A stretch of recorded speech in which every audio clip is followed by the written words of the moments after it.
Today we're going to have some fun and we're going to upgrade the car so the YouTube audience can get a better idea on how the car performs. So before we do any more testing on this 719cc 3-cylinder turbocharged intercooled Kubota powered Saturn coupe, well, we need to upgrade the instrumentation. You see, I reckon we've increased the power output of this little engine by as much as 75%, and that's kind of pushing the limits, and now we're in dangerous territory. The good news is, one of our viewers contacted me directly and offered to provide an engine monitoring multifunctional gauge package to replace the El Cheapo gauges that we've been using. Of course I said sure, and within a few days Brian from MADMAN Developments had sent a package full of goodies that we could use on the diesel-powered Saturn. Now this thing's more than a simple gauge, it's a multi-channel engine monitoring system that can display the information on a super bright LCD screen.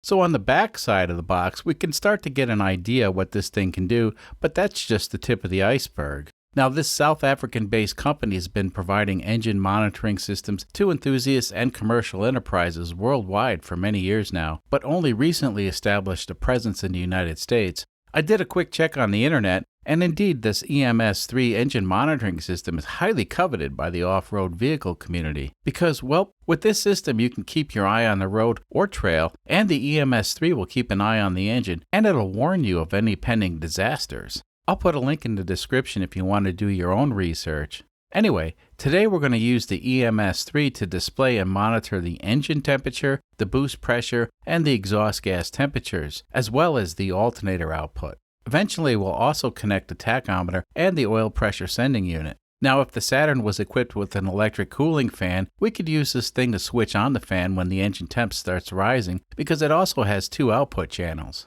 It even has the capacity to monitor the water level in the coolant reservoir. But our Saturn ain't that advanced. After all, it's just a simple car for limited use. Anyway, the coolest feature is right over here, and that's the alarm. So the way this thing works is, every sensor this thing monitors can trigger the programmable alarm if the signal's too high or too low. It'll even notify you if a channel's approaching its limits. For example, if the engine temp is rising, well, this thing will notify you before the main alarm is triggered. So basically, this thing makes your vehicle idiot-proof. Not too shabby. And over here we can see the different modes of the display. Over here it'll display all the channels, or you can scroll through the channels and focus on one in particular. This works out great because I like to keep an eye on the exhaust gas temperatures all the time. So Brian also sent a nice selection of optional sensors along with the EMS3, plus a handful of stickers. Stickers. Alright, well let's open the box and see what's inside. Apparently you have to pull this. A scary face. Well, I guess it's not that scary. Oh, it's got one of these things. We'll check that out in a minute. Let's see. Wow, it comes with a wire harness and some other stuff. And here's the gauge. I guess it helps if I look at it in the right direction. So to connect this gauge to your vehicle, apparently you need to scan this thingy with a telephone and you can get the instructions. Let's try that. Now I'm not really familiar with how these code thingies work, but I don't think you have to dial a number or anything. I reckon you just scan the code with the phone and something happens. So let's try that first. Oh, that was quick. You gotta love this technology. Someday this stuff's really gonna catch on. This should be more than enough information to get the EMS3 working in the Saturn. Now, speaking about the Saturn, well, I mount the gauges on the dashboard with these crappy pods. Trust me, I don't do this because I think it looks cool. The reason I do this is so I can move the gauges towards the driver, which is me, or we can point the gauges towards the camera, and that's to benefit you folks. It's a little bit behind the scenes in how we do things here. The best location for this new gauge is probably right here. Now, this is where the engine temperature gauge is mounted, but that's not a good place as far as filming goes. So we're going to mount this very nice gauge in one of the pods so we can give the driver a good view and provide close-ups for the camera. In case you're wondering, we use glow shift pods from the jungle site. These are okay, but more importantly they're cheap. I think they cost about $5 or $6 a piece. So the EMS3 kinda doesn't fit because we also need room for the connectors and whatnot, but that ain't gonna stop us. Off camera, we 3D printed an extension for the gauge pod, and that should give us more than enough room for everything. And like I said, using this pod is kind of a compromise because we need the flexibility for shooting video. Anyway, this should work out perfect. Now, wiring can be intimidating for some people, and I get that. My background is in electronics, and I do have a bit of experience in making stuff look neat and tidy. So in order to connect the gauge to the sensors, we're going to use this little box with a terminal block and some strain reliefs. This will keep everything organized and limit the potential of any short circuits. Anyway, we'll have to do a bit of simple fabrication to make all these parts fit together, and for that we'll use some video magic. Not too bad. So on this side of the box, we can lace the wires in from the gauge, and on this side, we can slip the wires in from the sensors. The end result will be a clean and semi-professional looking installation. Now, all these parts can be sourced from the jungle site for a few bucks, and I think it's worth the expense. So Brian over at MADMAN sent me a nice selection of optional sensors that we can use with the EMS3, and I think for today we're going to use this sensor to measure the boost, and this sensor to measure the engine temperature. And for the exhaust gas temperatures, we'll use this K-type thermocouple. Now, it's important to note that the EMS3 has 4 analog channels and 1 dedicated thermocouple channel. The thermocouple requires a special channel because of the nature of how it works, and the good news is the EMS3 is already set up for that. Let's take a quick look at the harness. Now, we ain't going to do a tutorial on the exact connections that need to be made, but I'll give you an idea what's involved. Oh, another sticker. We'll get back to that one.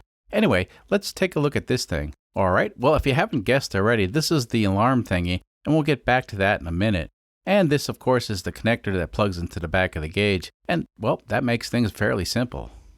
So this harness is pretty long, and that's good, but once you get to the end, there's only a few wires that actually need to be connected to the sensors. So this isn't as complex as it first looks, and, well, that's a relief.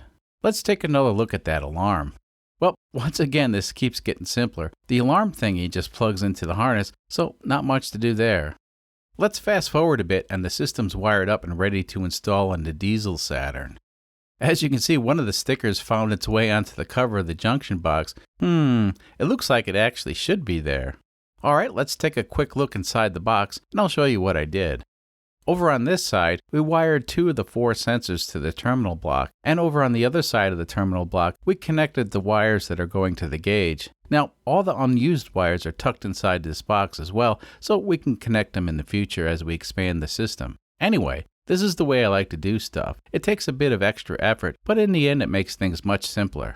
Now here's something to note. The thermocouple wires can't pass through this terminal block and are connected directly into the harness with the supplied connectors. The reason is, the thermocouple wires are made of a special alloy, and passing them through the terminal block would actually alter the signal in a negative way. Anyway, keep that in mind whenever you work with thermocouples. So this is the sensor we'll be using to measure the boost from the turbo, and we'll be connecting it to a source on the intake manifold. Now this sensor is for measuring the engine coolant temperature. This sensor uses 2 wires, which means it's okay to use Teflon tape when it's installed in the engine. Now keep in mind, single wire sensors can get a bit goofy when you use Teflon tape because the ground path can be obstructed. Anyway, that's not a problem with this one. The last sensor is of course this K-type thermocouple probe that we'll be inserting into the exhaust manifold so we can measure the exhaust gas temperatures. So as you can see, we made this whole gauge package more or less plug and play, and all we need to do now is drop it in the car and screw in the sensors. It's a lot easier to do it this way, where you have the freedom to work on the bench and not have to fiddle around inside of a hot car. Anyway, let's power this up and have a look. We're using a bench power supply that's set to about 13 volts, and the EMS3 will work fine on both 12 volt systems and 24 volt systems. Of course, off camera, I already programmed each of the channels using the menu function, and I also turned off the extra channels that we won't be using today, like the tachometer and whatnot. In order to focus on any individual readings, you can cycle through the various channels with the up and down buttons. What's cool about this is, you can focus on a single channel when driving down the road, and the rest of the channels are being monitored by the EMS3. So if I'm watching the exhaust gas temperature, and for some reason the coolant temperature rises beyond its limit, well, the EMS3 will notify me that the coolant temp's getting dangerously high. Like I said before, this makes driving idiot-proof. To gain access to the individual channels, all you have to do is press the menu button and scroll through the various channels and submenus.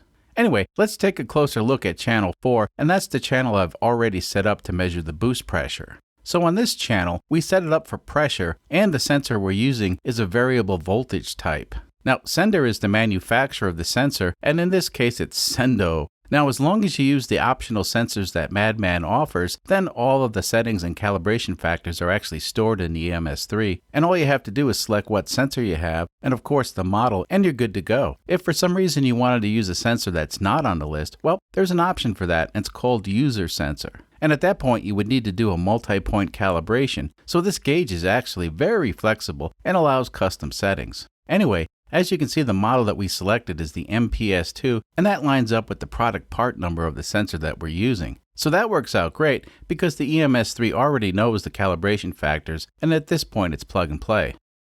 Before we install the system in the car, I want to confirm that the alarm actually works, so we're going to do an experiment on the engine coolant temperature channel. And for that, I set the alarm to go off at 140 degrees Fahrenheit, so all we have to do now is boil some water and dip the sensor in the hot water and see what happens. This kind of goes without saying, but in case you're wondering, the gauge will display the data in both metric and imperial units, which is great because metric makes no sense to me. I reckon this water is pretty hot. Well, at least we know the microwave works. Let's see what happens when we dip the coolant sensor in the hot water.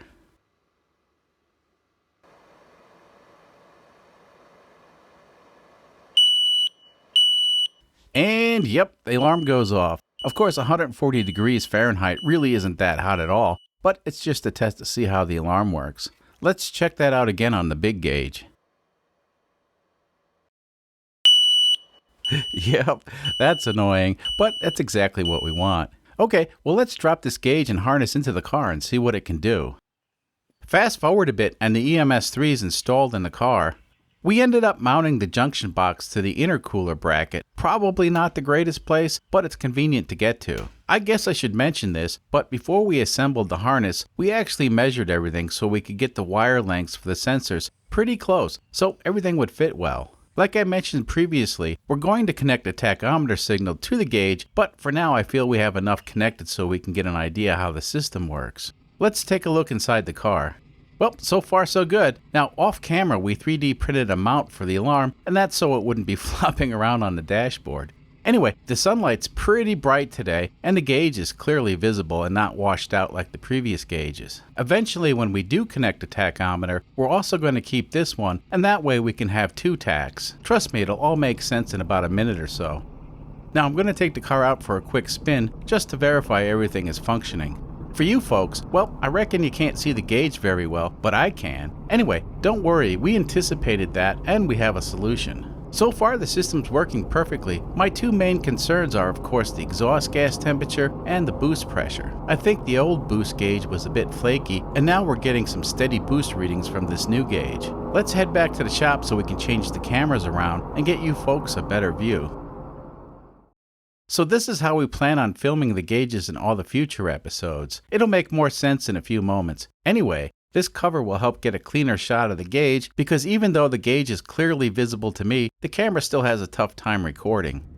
So as you can see through the magic of video editing, we're able to put the gauge readings right on your video screen. Normally this arrangement wouldn't be possible because when driving this car I need to keep an eye on everything, but not anymore. The EMS3 is going to monitor the sensors, and even though right now I can't see the gauge, I'm not worried because the alarm will get triggered if any of the channels exceed their preset limit. The only gauge I really need to see is the tachometer, so for today you folks don't get a tach because I need it. But in the future, we'll have double tachs, and that way you folks can watch all the data from the EMS3 while I drive the car. So sometimes I clap my hands, and sometimes I slam the door, and what I'm doing is synchronizing the cameras. It's a YouTube thing. Anyway, we're going to do an unofficial acceleration run in order to get some fresh data, so we can determine if the engine can tolerate more boost and more fuel. Because believe it or not, this car wasn't built for fuel economy, it's built for speed, and I think it's been a while since we made the car faster. So anyways, we want to keep an eye on the exhaust gas temperature and the boost pressure. And yeah, I know the voltage regulator on the John Deere alternator that we installed on this Kubota refrigerator engine is a bit wacky, but I guarantee it's not going to hurt the battery. That's because the battery in this car has seen better days, and it's actually a miracle it still works. You guys ready? All right, let's go.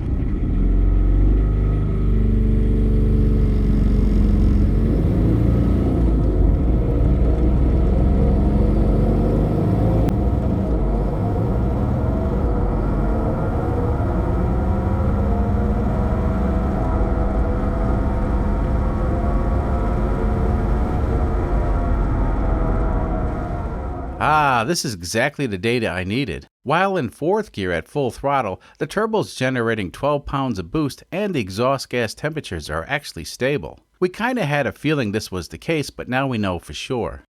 Now when we switch to 5th gear, the boost drops off, and without the extra air from the turbo, the exhaust gas temperatures start to skyrocket.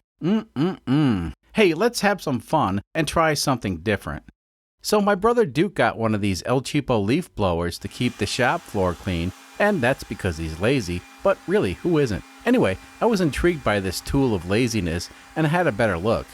So this Sunjo is a compact turbo jet blower, and apparently it can go 100 miles per hour, but more importantly, it can put out 280 cubic feet per minute of pure boost. Well, sort of. And look here, it's rated at 2.0 which is about one more than it deserves, but whatever. You folks thinking what I'm thinking? Boost multiplier! Behold, the Sunjo Turbo Stupidcharger. That's right, we're going to compound turbocharge the 3-cylinder 719cc turbo intercooled engine in our Saturn coupe. So in order to make this work, I connected a remote switch to an automotive relay so we can turn on the Stupidcharger from inside the car.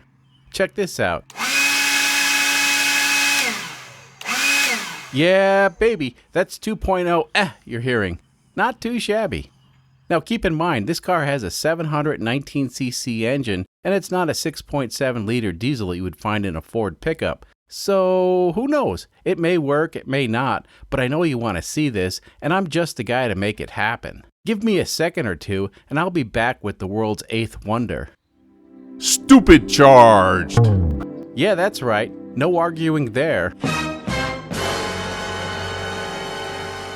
Let's take a better look.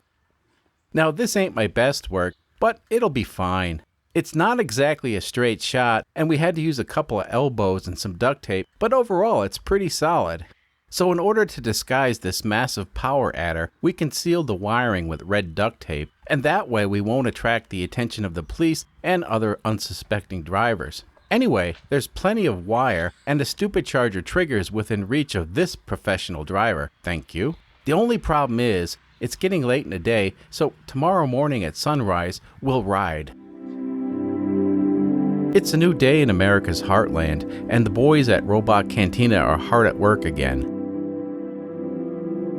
We went ahead and reinforced the Stupidcharger with an extra piece of duct tape, for safety reasons. Well, I think we're all set. Let's just do this.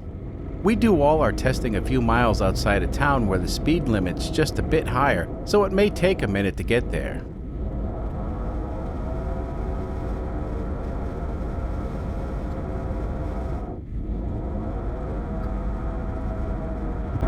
Alright, we're here.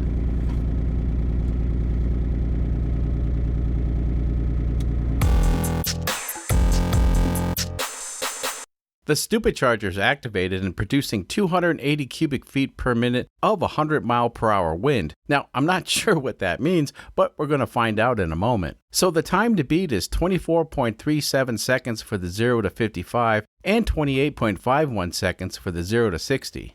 We want to keep an eye on the boost and the exhaust gas temperatures. When we switch to 4th gear, the turbo should generate up to 12 pounds of boost and the exhaust gas temperatures should stabilize. And if you recall, we seen that exact same scenario in the previous run. When we switch over to 5th gear, well, that's when all hell breaks loose. Will this Stupidcharger make a difference? Let's find out.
the Sunjoe turbocharger was a bust, and the car actually went about 3/4 of a second slower. So the time to beat for the 0 to 55 was 24.37 seconds, and we did it in 25.73 seconds. Now for the 0 to 60, we needed to do better than 28.51 seconds, and we fell short of that goal. But all in all, it was definitely an interesting test.